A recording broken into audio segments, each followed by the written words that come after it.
தங்கம் விலை சவரனுக்கு 480 ரூபாய் குறைந்தது. சென்னையில் ஆபரண தங்கத்தின் விலை கடந்த 3 நாட்களில் சவரனுக்கு 1600 ரூபாய் சரிந்துள்ளது. ஒரு சவரன் 1,12,800 ரூபாய்க்கு விற்பனையாகிறது. 1 கிராம் தங்கம் 60 ரூபாய் குறைந்து 14,100 ரூபாய்க்கு விற்பனை செய்யப்படுகிறது. வெள்ளி விலை கிராமுக்கு 5 ரூபாய் குறைந்து 265 ரூபாய்க்கு விற்பனையாகிறது. கடந்த 2 நாட்களில் வெள்ளி கிராமுக்கு 10 ரூபாய் குறைந்துள்ளது. அமெரிக்காவில் வசிக்கும் 52 லட்சம் இந்திய வம்சாவளியினரிடையே அமெரிக்காவிலிருந்து வெளியேற வேண்டும் என்ற எண்ணம் மேலோங்கி வருவதாக சமீபத்திய ஆய்வு ஒன்றில் தெரியவந்துள்ளது. கார்னேகி என்டோமென்ட் ஃபார் இன்டர்நேஷனல் பீஸ் என்ற அமைப்பு நடத்திய ஆய்வில் சுமார் 40 விழுக்காடு அமெரிக்க வாழ் இந்தியர்கள் அந்நாட்டை விட்டு வெளியேற யோசிப்பதாக தெரிவித்துள்ளனர். குறிப்பாக 58 விழுக்காட்டினர் அமெரிக்க அரசியல் சூழல் குறித்து கவலையும், 54 விழுக்காட்டினர் வாழ்க்கை செலவு அதிகரித்திருப்பதால் அதிருப்தியும் அடைந்துள்ளனர். மேலும் 41 விழுக்காட்டினர் பாதுகாப்பு குறித்த கவலையை வெளிப்படுத்தியுள்ளனர். வேடச்சந்தூர் அருகே வாக்காளருக்கு வழங்க இருந்த வெள்ளி நாணயம், பட்டுச்சேலை, வேட்டி, மதுபாட்டில்களை தேர்தல் பறக்கும் படையினர் பறிமுதல் செய்தனர். திண்டுக்கல் மாவட்டம் வேடச்சந்தூர் தொகுதி முழுவதும் திமுகவினர் வாக்காளர்களுக்கு பரிசுப் பொருட்களை பட்டுவாடா செய்வதாக தேர்தல் பறக்கும் படையினருக்கு தகவல் கிடைத்ததை அடுத்து குஜிலியம்பாறை, புளியம்பட்டி, மாரம்பாடி மற்றும் தட்டாரப்பட்டி உள்ளிட்ட பகுதிகளில் அதிரடி சோதனை மேற்கொண்டனர். பறக்கும் படையினர் வருவதை பார்த்த திமுகவினர் பொருட்களை அப்படியே போட்டுவிட்டு தப்பியோடினர். அவற்றை பறிமுதல் செய்த பறக்கும் படையினர் காவல்துறையிடம் ஒப்படைத்தனர். தேர்தலில் வாக்களிப்பதற்கான சென்னையிலிருந்து 19 லட்சத்துக்கும் மேற்பட்டோர் சொந்த ஊர் பயணம் செய்துள்ளனர். இதில் 10 லட்சம் பேர் பேருந்துகள் மூலம் பயணித்துள்ளனர். இது தவிர சென்னையில் கார் வைத்திருக்கும் பெரும்பாலானோர் ரயில், பேருந்து டிக்கெட் கிடைக்காததால் வாடகை காரில் பலரும் என சென்னையில் இருந்து சுமார் 12,000 கார்கள் வெளியூருக்கு சென்றதாக கூறப்படுகிறது. மேலும் கடந்த சில தினங்களாக ரயில் மூலமாக 9 லட்சம் பேர் சொந்த ஊர் சென்றுள்ளதாக அதிகாரிகள் தெரிவித்துள்ளனர். இதனிடையே வாக்களித்தவர்கள் சென்னை திரும்புவதற்காக சிறப்பு ரயில்கள் இயக்கப்படுகின்றன. நாளையும் வரும் 26ஆம் தேதியும் போத்தனூரிலிருந்து சென்னையில் ரயில் இயக்கப்படலாம் என இதே நாளில் சென்னையிலிருந்து போத்தனூருக்கும் ரயில் இயக்கப்படுகிறது.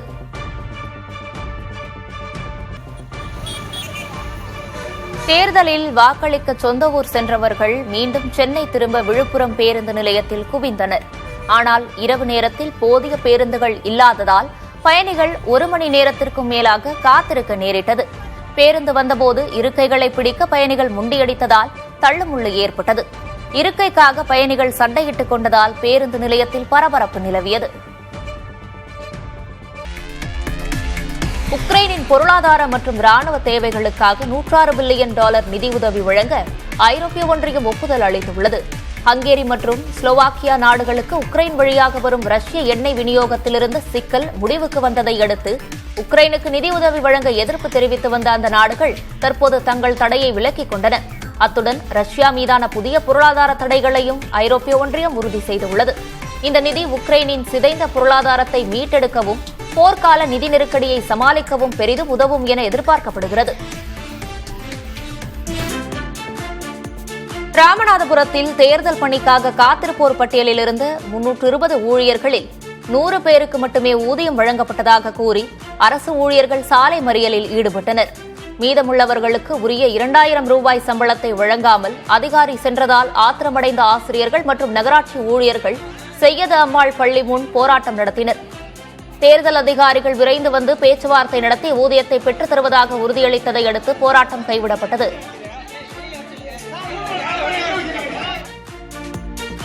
சேலம் மாவட்டம் கெங்கவல்லி தொகுதிக்குட்பட்ட நாகியம்பட்டியில் தேர்தல் பணியில் ஈடுபட்டிருந்த சிறப்பு உதவி ஆய்வாளர் மாரடைப்பால் உயிரிழந்தார். வாக்குப்பதிவு முடிந்து எந்திரங்களை வாகனத்தில் ஏற்றும்போது ஆய்வாளர் கண்ணதாசனுக்கு திடீர் மாரடைப்பு ஏற்பட்டது. உடனடியாக சேலத்தில் உள்ள தனியார் மருத்துவமனையில் அனுமதிக்கப்பட்ட அவர் சிகிச்சை பலனின்றி பரிதாபமாக உயிரிழந்தார். 59 வயதான கண்ணதாசன் மல்லியக்கரை காவல் நிலையத்தில் பணியாற்றி வந்தது குறிப்பிடத்தக்கது. திருத்தணி முருகன் கோயிலில் சித்திரை மாத பிரம்மோற்சவ திருவிழாவையொட்டி 3ஆம் நாள் இரவில் முருகப்பெருமான் வள்ளி மற்றும் தெய்வானையுடன் சிறப்பு அலங்காரத்தில் அருள் பாலித்தார். ஆட்டுக்கிடாய் வாகனத்தில் எழுந்தருளி மாட வீதிகளில் உலா வந்து பக்தர்களுக்கு காட்சி அளித்தார். ஏராளமான பக்தர்கள் நீண்ட வரிசையில் காத்திருந்து சாமி தரிசனம் செய்தனர். இந்த விழாவின் சிகர நிகழ்ச்சியான தெய்வ யானை திருக்கல்யாணம் வரும் 28ஆம் தேதி நடைபெறவுள்ளது. மேற்காசிய போர் சூழலால் சமையல் எரிவாயு விநியோகத்தில் ஏற்பட்டுள்ள பாதிப்புகளை சமாளிக்க மத்திய அரசு இண்டக்ஷன் அடுப்புகளின் உற்பத்தியை ஊக்குவிக்க திட்டமிட்டுள்ளது. இதற்காக இண்டக்ஷன் அடுப்புகள் மீதான ஜிஎஸ்டி வரியை தற்போதைய 18 விழுக்காட்டிலிருந்து 5 விழுக்காடாக குறைக்க மத்திய வர்த்தக அமைச்சகம் பரிந்துரைத்துள்ளதாக தகவல்கள் வெளியாகியுள்ளன. தமிழகத்தில் நேற்று மாலை நிலவரப்படி 10க்கும் மேற்பட்ட நகரங்களில் 105 டிகிரி ஃபாரன்ஹீட் வெப்பம் பதிவானது. இதில் வேலூரில் அதிகபட்சமாக 40.7 டிகிரி செல்சியஸ் பதிவானது. கரூர், மதுரை நகரங்களில் தலா 40 டிகிரி செல்சியஸ் வெயில் பதிவானது. இதற்கு அடுத்தபடியாக கோவை, தருமபுரி, ஈரோடு, நாமக்கல், திருத்தணி, திருச்சி உள்ளிட்ட பகுதிகளில் 38 டிகிரி செல்சியஸுக்கும் மேல் வெப்பம் பதிவானதாக வானிலை ஆய்வு மையம் தெரிவித்திருக்கிறது. தமிழ்நாடு முழுவதும் கடந்த 22ஆம் தேதி மின் நுகர்வு 46 கோடியே 61 லட்சம் யூனிட்டுகளாக அதிகரித்து உச்சத்தை எட்டியுள்ளது. கோடை வெயிலின் தாக்கம் காரணமாக வீடுகளில் ஏசி சாதனங்களின் பயன்பாடு அதிகரித்துள்ளது. மேலும் சட்டசபை தேர்தல், ஐபிஎல் கிரிக்கெட் போட்டி உள்ளிட்ட காரணங்களால் மாநிலம் முழுவதும் மின் பயன்பாடு அதிகரித்துள்ளது. இதையடுத்து இம்மாதம் 16ஆம் தேதி மின் நுகர்வு இதுவரை இல்லாத அளவாக 46 கோடி யூனிட்டுகளாக அதிகரித்தது. இந்நிலையில் மின் நுகர்வு 22ஆம் தேதி புதிய உச்சத்தை எட்டியுள்ளது. இந்தியா அடுத்த 5 ஆண்டுகளுக்குள் டெங்கு காய்ச்சலுக்கான குறைந்த விலையில் பிரத்யேக மருந்துகளை அறிமுகப்படுத்த இலக்கு நிர்ணயித்துள்ளது. இதற்காக இந்திய மருத்துவ ஆராய்ச்சி கவுன்சில் மற்றும் இந்திய மருந்து கட்டுப்பாட்டு தலைமை இயக்குநர் போன்ற நிறுவனங்கள் இணைந்து செயல்படுகின்றன. இதற்கிடையில் டெங்கு தடுப்பூசி பணிகளும் வேகம் எடுத்துள்ளன. சட்டமன்ற தேர்தலில் வாக்களிக்க சொந்த ஊருக்கு செல்ல கிளாம்பாக்கம் பேருந்து நிலையத்தில் குவிந்த ஏராளமான பயணிகள் போதைய பேருந்துகள் கிடைக்காததால் அவதியடைந்தனர். ஆத்திரமடைந்த பயணிகள் சாலை மறியலில் ஈடுபட்டு காவல்துறையினருடன் வாக்குவாதத்தில் ஈடுபட்டனர். ஓட்டுநர் மற்றும் நடத்துனர் பற்றாக்குறையால் அரசு பேருந்துகளை இயக்குவதில் சிக்கல் நீடித்ததாக சொல்லப்படுகிறது. தமிழகத்தில் ஆட்சி மாற்றம் உறுதி என பாஜக மாநில தலைவர் நயினார் நாகேந்திரன் நம்பிக்கை தெரிவித்துள்ளார். திருநெல்வேலியில் ஜனநாயக கடமையாற்றிய பின்னர் செய்தியாளர்களிடம் பேசிய அவர், மக்கள் ஆரவாரத்துடன் மகிழ்ச்சியாக வாக்களிப்பதாகவும் மிகப்பெரிய எழுச்சி கிடைத்திருப்பதாகவும் தெரிவித்திருக்கிறார். காங்கிரஸ் மாநில தலைவரும் அக்கட்சியின் ஸ்ரீபெரும்புதூர் தொகுதி வேட்பாளருமான செல்வபெருந்தகை மணிமங்கலத்தில் தனது குடும்பத்துடன் வந்து வாக்களித்தார். பிறகு செய்தியாளர்களிடம் பேசிய அவர், தேர்தல் நேர்மையாக நடைபெறுவதே ஜனநாயகத்தின் வெற்றி என்றார். மேலும் தன் மீதான வருமான வரித்துறை சோதனை அரசியல் உள்நோக்கம் கொண்டது என்று தெரிவித்தார். விஜயின் அடையாளம் எங்கும் இல்லை என விடுதலை சிறுத்தைகள் கட்சியின் தலைவர் தொல் திருமாவளவன் தெரிவித்துள்ளார். தமது சொந்த ஊரான அரியலூரில் உள்ள குன்னம் தொகுதிக்குட்பட்ட அங்கனூர் கிராமத்தில் திருமாவளவன் வாக்குப்பதிவு செய்தார். பிறகு செய்தியாளர்களிடம் பேசிய அவர், 2 கருத்தியலுக்கு எதிரான யுத்தத்தில் தமிழ்நாடு வெல்லும் என நம்பிக்கை தெரிவித்துள்ளார். மயிலாப்பூர் தொகுதிக்குட்பட்ட தேனாம்பேட்டை வாக்குச்சாவடியில் மக்கள் நீதி மய்யம் தலைவர் கமல்ஹாசன் தனது மகள் ஸ்ருதிஹாசனுடன் வந்து வாக்களித்தார். பின்னர் செய்தியாளர்களிடம் பேசிய அவர், மாற்றம் என்பது தொடர்ந்து நிகழ்ந்து கொண்டே இருக்கும் என்றார். ஆட்சி மாற்றம் குறித்த கேள்விக்கு இந்த தேர்தலால் மக்களின் வாழ்க்கை மாறும் என தான் நம்புவதாக கமல்ஹாசன் கூறினார். தமிழகத்தில் ஒரு மாற்றம் வர வேண்டும் என மக்கள் காத்திருப்பதாக ஐஜேகே நிறுவனர் பாரிவேந்தர் தெரிவித்துள்ளார். சென்னை வளசரவாக்கத்தில் வாக்களித்த பிறகு செய்தியாளர்களை சந்தித்த அவர், மக்களிடம் விழிப்புணர்வு ஏற்பட்டுள்ளதால் தான் இவ்வளவு விறுவிறுப்பாக வாக்குப்பதிவு நடைபெறுவதாகவும் இது வித்தியாசமான தேர்தலாக இருக்கிறது என்றும் கருத்து தெரிவித்தார்.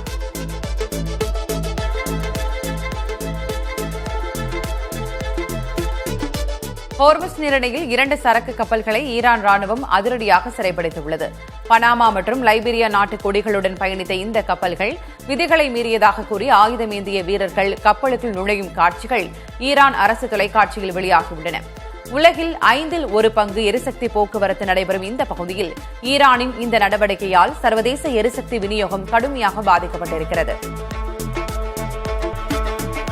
மெக்சிகோவின் புகழ்பெற்ற தியோத்திஹுகாவான் தொல்லியல் தளம் தற்காலிக மூடல் நடவடிக்கைக்கு பிறகு பலத்த பாதுகாப்புடன் மீண்டும் திறக்கப்பட்டிருக்கிறது. கடந்த திங்களன்று இங்கு நடந்த துப்பாக்கிச் சூட்டில் கனடா நாட்டைச் சேர்ந்த பெண் ஒருவர் கொல்லப்பட்டார். துப்பாக்கி ஏந்திய நபரும் தன்னைத்தானே சுட்டு தற்கொலை செய்து கொண்டார். இந்த துயர சம்பவத்தில் 13 பேர் காயமடைந்தனர். தற்போது தேசிய பாதுகாப்பு படையினர் மற்றும் காவல்துறையினர் அங்கு குவிக்கப்பட்டுள்ளனர். சட்டமன்ற தேர்தல் நிறைவடைந்ததை தொடர்ந்து வாக்குப்பதிவு இயந்திரங்கள் அனைத்தும் அந்தந்த மாவட்டங்களில் உள்ள வாக்கு எண்ணும் மையத்தில் வைக்கப்பட்டுள்ளன. தேனி மாவட்டத்தில் 4 தொகுதிகளின் வாக்குப்பதிவு இயந்திரங்களும் கொடுவிலார்பட்டி கம்மவார் கல்லூரியில் அமைக்கப்பட்டுள்ள மையத்தில் 3 அடுக்கு பாதுகாப்போடு வைக்கப்பட்டுள்ளன.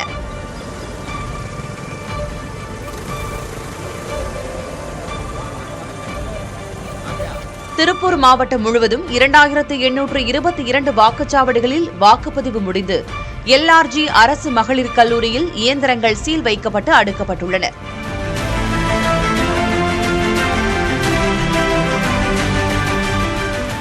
நாமக்கல் மாவட்டத்தில் 6 சட்டமன்ற தொகுதிகளிலும் வாக்குப்பதிவு முடிந்தவுடன் முகவர்கள் முன்னிலையில் இயந்திரங்களுக்கு சீல் வைக்கப்பட்டு காவல்துறை பாதுகாப்புடன் வாக்கு எண்ணும் மையங்களுக்கு அனுப்பப்பட்டன.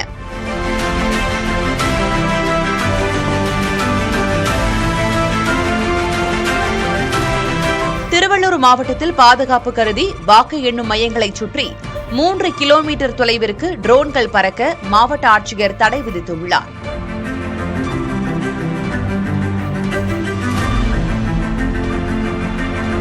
புதுக்கோட்டையில் அரசு மகளிர் கலை கல்லூரியில் அமைக்கப்பட்டுள்ள மையத்தை பார்வையிட்ட ஆட்சியர் அருணா 24 மணி நேர சிசிடிவி கண்காணிப்பு மற்றும் பாதுகாப்பு ஏற்பாடுகளை ஆய்வு செய்தார்.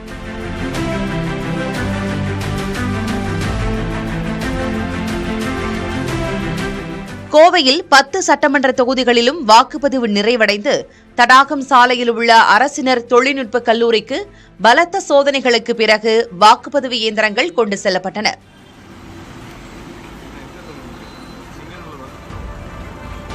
வேலூரில் தந்தை பெரியார் அரசு தொழில்நுட்ப கல்லூரியில் துணை ராணுவ படையினரின் 3 அடுக்கு பாதுகாப்பு வளையத்தில் வாக்குப்பதிவு இயந்திரங்கள் வைக்கப்பட்டுள்ளன.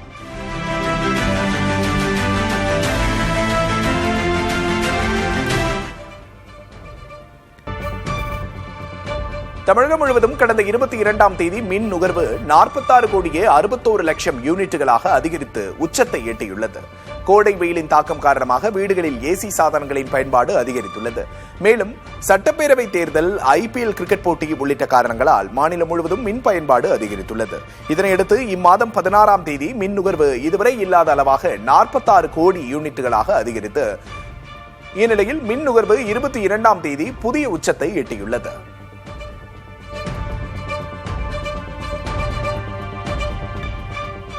வங்கதேசத்தில் தட்டம்மையால் உயிரிழந்த குழந்தைகளின் எண்ணிக்கை 194ஆக அதிகரித்துள்ளது. கடந்த மாதம் தொடங்கிய தட்டம்மை நோய் பாதிப்பு தற்போது மிக தீவிரமடைந்துள்ளது.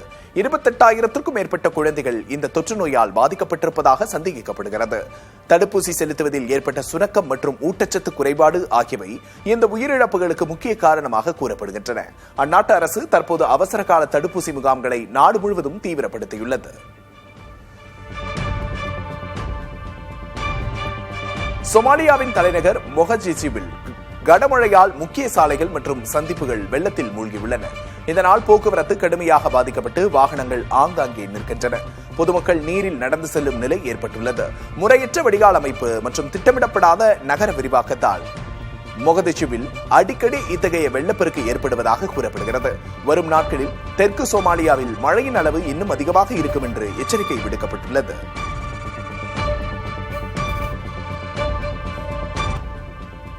108 திவ்ய தேசங்களில் ஒன்றான திருவள்ளூர் வீரராகவ பெருமாள் கோவிலில் சித்திரை பிரம்மோற்சவ விழாவின் முக்கிய நிகழ்வான கருட சேவை கோலாகலமாக நடைபெற்றது.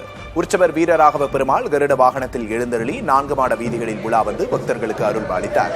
திரளான பக்தர்கள் கோவிந்தா முழக்கமிட்டு சுவாமி தரிசனம் செய்தனர். விழாவின் முக்கிய நிகழ்வான தேரோட்டம் வரும் 28ஆம் தேதியும் தீர்த்தவாரி 30ஆம் தேதியும் நடைபெறவுள்ளது.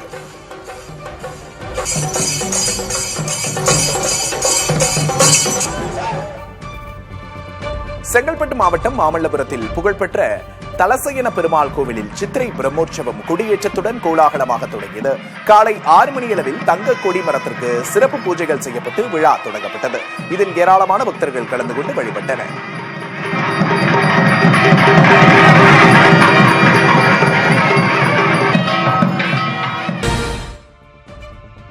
தாவேக தலைவர் விஜய்க்கு ஆதரவளிக்கும் வகையில் அவரது கட்சியினர் ரசிகர்கள் பலர் அவரை போன்றே வெள்ளை சட்டை, காக்கி பேண்ட் அணிந்து வாக்குச்சாவடிக்கு சென்றனர். விஜய் தனது அரசியல் பயணத்தின் தொடக்கத்திலிருந்தே வெள்ளை சட்டை, காக்கி பேண்ட் அணியும் பாணியை பின்பற்றி வருகிறார். இந்த உடை தாவேக தொண்டர்களிடையே ஓர் அடையாளமாக மாறியுள்ளது. இதையொட்டி தேர்தலில் சென்னை உட்பட அனைத்து மாவட்டங்களிலும் வாக்குச்சாவடிகளுக்கு வாக்களிக்க வந்த விஜய் ஆதரவாளர்கள் பலர் அவரை போன்றே ஆடை அணிந்திருந்தனர். இதேபோல பெண்கள் பலரும் வெள்ளை சுடிதார், காக்கி நிற லெகின்ஸ் அணிந்தும் வாக்களித்தனர். புதுக்கோட்டை மாவட்டம் வேங்கை வயலில் குடிநீர் தொட்டியில் மனித கழிவு கலக்கப்பட்ட விவகாரத்தில் நீதி கிடைக்கவில்லை என்று கூறி கிராம மக்கள் தேர்தலை புறக்கணித்தனர். அதிகாரிகள் நடத்திய பேச்சுவார்த்தை தோல்வியில் முடிந்ததால் வேங்கை வயலைச் சேர்ந்த உள்ளூர் வாக்காளர்கள் எவரும் வாக்களிக்க வரவில்லை. அந்த வாக்குச்சாவடியில் இருந்த 547 வாக்குகளில் இறையூர் கிராமத்தைச் சேர்ந்தவர்களும் வெளியூரில் வசிக்கும் வேங்கை வயல் மக்கள் 8 பேர் மட்டுமே வாக்களித்தனர். இதேபோல இரட்டை கொலை நடந்த நாங்குநேரி மக்களும் வாக்களிக்கவில்லை. இரட்டை கொலை சம்பவம் தொடர்பாக உரிய நீதி கிடைக்கவில்லை என்று அப்பகுதி மக்கள் குற்றம் சாட்டினர். இதற்கிடையில் இளம்பெண் ஒருவர் வாக்களிக்க வாக்குச்சாவடிக்கு வந்தபோது அப்பகுதி மக்கள் அவரை தடுத்து நிறுத்தி அங்கிருந்து விரட்ட முயன்றனர். இதையடுத்து வாக்குச்சாவடியில் பாதுகாப்பு பணியில் ஈடுபட்டிருந்த காவல்துறையினர் பெண்ணை பொதுமக்களிடமிருந்து மீட்டு வாக்குச்சாவடிக்கு அழைத்துச் சென்றனர்.